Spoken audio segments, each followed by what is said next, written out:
इधर नौकरी पेशा लोगों के लिए एक बहुत बड़ी खुशखबरी है। सुप्रीम कोर्ट ने पेंशन को लेकर एक फैसला दिया है, जिसके बाद प्राइवेट कंपनियों में काम करने वालों की रिटायरमेंट की सारी टेंशन खत्म हो जाएगी और उनकी पेंशन कई गुना बढ़ जाएगी। देखिए ये खास रिपोर्ट। नमस्कार, सभी पेंशन धारकों का स्वागत करते हैं एक बार फिर से हमारी इस YouTube चैनल पर। दोस्तों, पेंशन धारकों के लिए समय की बहुत ही महत्वपूर्ण और बड़ी अपडेट लेकर आज की इस वीडियो में हम आपके सामने हाजिर हो चुके हैं।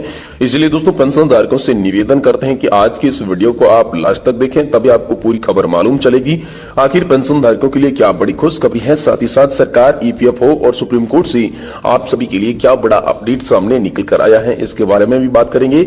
साथ ही साथ दोस्तों, आप सभी की पेंशन बढ़ोतरी 7,500 प्लस DA के बारे में हाल फिलहाल में क्या निर्णय लिया गया, सरकार के द्वारा की गई कैबिनेट बैठक में मौजूद मंत्रियों के अलावा यहाँ पर क्या बड़ा फैसला आप सभी के लिए किया गया। तो दोस्तों, आज के इस वीडियो में हम यही जानने वाले हैं, इसलिए आपसे निवेदन करते हैं कि आज के इस वीडियो को आप लोग पूरा एंड तक जरूर देखिए। चलिए खबरों का सिलसिला शुरू करते हैं।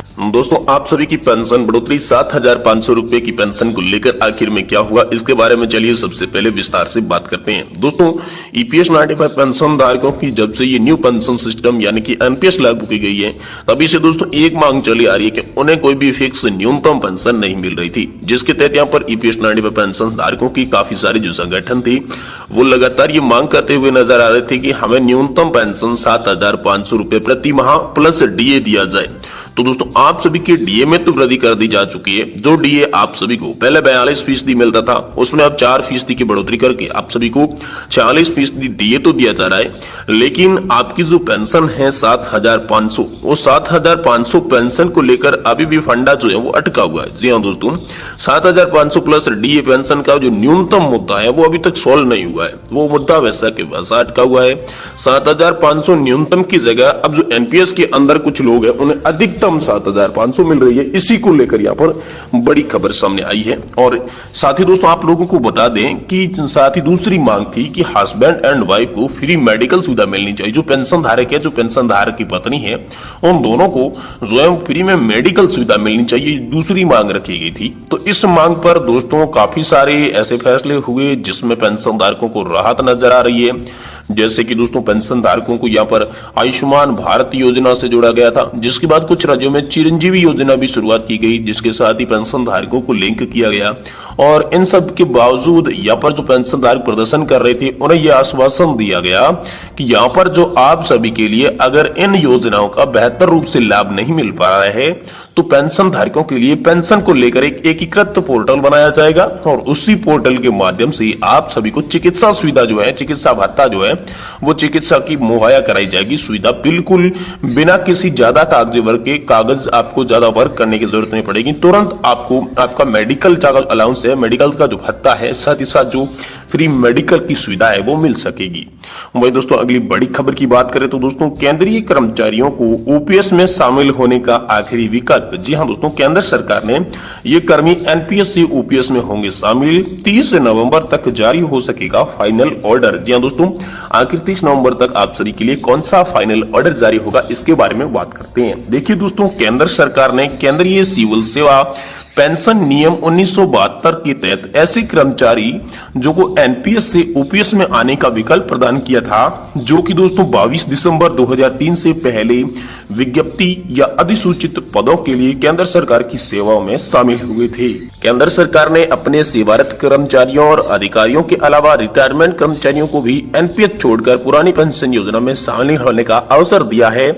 पहले ये विकल्प मार्च में केंद्रीय कर्मचारियों को प्रदान किया गया था। इसके बाद जुलाई में अखिल भारतीय सेवाओं के चुनिंदा अधिकारियों को भी ये विकल्प दे दिया गया था।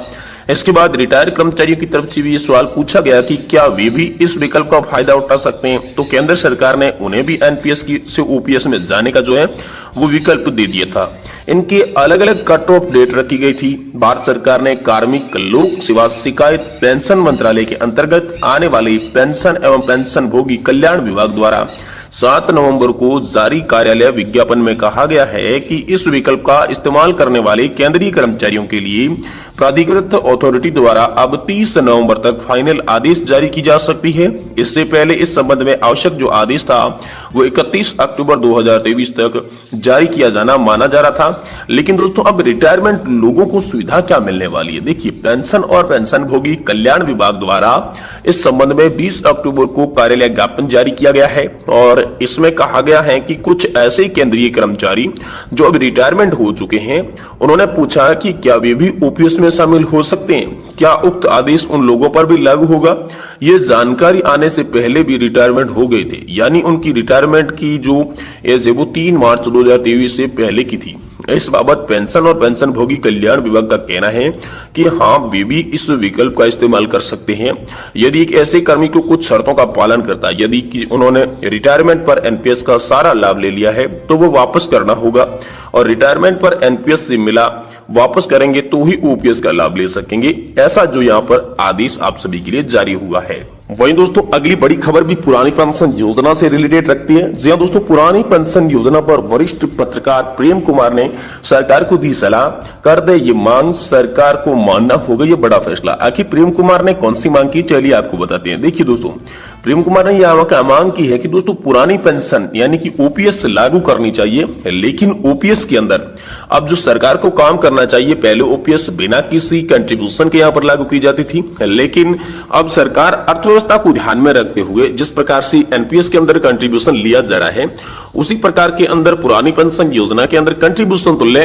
लेकिन जो पेंशन है वो पेंशन एक्चुअल बेसिक सैलरी जो उनका वेतन मिल रहा है उस वेतन की आधी जरूर दे, तभी सही मायने में ओपीएस और एनपीएस का गठबंधन माना जाएगा। जिसमें ओपीएस की बात करें तो ओपीएस का ये फंडा रह जाएगा कि आधी पेंशन मिलेगी और एनपीएस की बात ये रह जाएगी कि उसमें कंट्रीब्यूशन होता है। तो ओपीएस और एनपीएस के बीच का रास्ता उन्होंने अपनाने को सरकार को ये सलाह दी है। सरकार को ये मांग माननी होगी, सरकार को ये मांग फैसला मानना पड़ेगा, क्योंकि इसमें ही सरकार की भलाई देखने को मिल रही है। सरकार का यह जो हित है वो यह सामने आ रहा है। साथ ही साथ दोस्तों पीएफ और ग्रेजुएटी को लेकर सुप्रीम कोर्ट ने पलटा हाई कोर्ट का फैसला। बहुत ही महत्वपूर्ण खबर है आप सभी के लिए। पीएफ और जो ग्रेजुएटी है उसको लेकर सुप्रीम कोर्ट ने, जो हाई कोर्ट ने पहले फैसला दिया था, उसको बदल दिया है। तो बताइए अब कर्मचारियों को कितने क्या अधिकार मिलेंगे, इसके बारे में हम यहाँ पर इस वीडियो में जानने वाले। देखिए सुप्रीम कोर्ट ने हाल ही में एक फैसले में कहा है कि कोई भी बैंक अपना किसी भी कर्मचारी रिटायर होने पर भविष्य निधि और ग्रेजुएटी जो है वो रोक नहीं सकता। यहाँ पर जो ये मामला कैसे आया, देखिए पंजाब नेशनल बैंक के एक रिटायरमेंट कर्मचारी के पक्ष में यह फैसला हुआ। फैसला सुनाते हुए सुप्रीम कोर्ट ने बैंक को अनिवार्य रूप से सेवानिवृत्त हुए कर्मचारी को भविष्य निधि और ग्रेजुएटी का भुगतान करने के यहाँ पर निर्देश दी हैं। इसके साथ ही अदालत ने कहा कि पंजाब नेशनल बैंक सेवा विनियम 1979 के अनुसार बैंक में पीएफ राशि तभी रोक सकता है जब साबित हो जाए कि किसी कर्मचारी की कृत्य से बैंक का कोई नुकसान हुआ है। इस मामले में बैंक न केवल कथित नुकसान को साबित करने का विकल्प रहा है, बल्कि कर्मचारी को निष्पक्ष सुनवाई से भी वंचित कर दिया जाता था।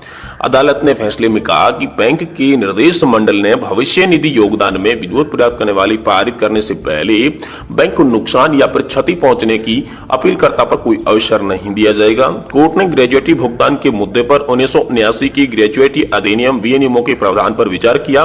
उन्होंने आगे वाकई सिंगला पंजाब नेशनल बैंक के फैसले पर भरोसा किया, जिसमें कहा गया था कि ग्रेजुएटी अधिनियम सभी नियमों पर हावी होता है। वही दोस्तों आप सभी के लिए जो इस वक्त की बड़ी अपडेट जो आ रही थी, 2 बड़े महत्वपूर्ण फैसले आ रहे थे जो रूल्स के बारे में यहाँ पर आप सभी को बताया गया था, जिसमें पहला रूल तुरंत होगा अकाउंट का वेरिफिकेशन। तो दोस्तों एनपीएस मैनेज करने वाली पीएफआरडीए ने एनपीएस का पैसा बैंक में ट्रांसफर करने की प्रोसेस को आसान कर दिया है। अब बैंक से बैंक अकाउंट का एंगेजमेंट वेरिफिकेशन होगा ताकि विड्रॉल में कोई भी दिक्कत आपको नहीं आए। जब भी आप पेंशन का पैसा निकाले आपको कोई भी दिक्कत नहीं आए, इसके लिए यहाँ पर पीएफआरडीए ने आदेश जारी किए हैं। दूसरा आदेश पीएफआरडीए ने निकाला है कि पीएफआरडीए के नए नियमों के हिसाब से जो लोग सिस्टमैटिक विड्रॉल ऑप्शन का इस्तेमाल करते हैं वो 1 माह के हिसाब से, 3 माह के हिसाब से या फिर 6 माह के हिसाब के आधार पर 60% जो अपना फंड का कॉर्पस है वो विड्रॉल कर सकते हैं बिना किसी देरी के। तो दोस्तों ये 2 डबल फैसले आप सभी के लिए जारी हो चुके हैं। आज की इस वीडियो में हमने बात की पेंशन से जुड़ी तमाम बड़ी मुद्दों की। दोस्तों अगर वीडियो आपको पसंद आया है तो इसे लाइक करें और चैनल को जरूर सब्सक्राइब कर लें।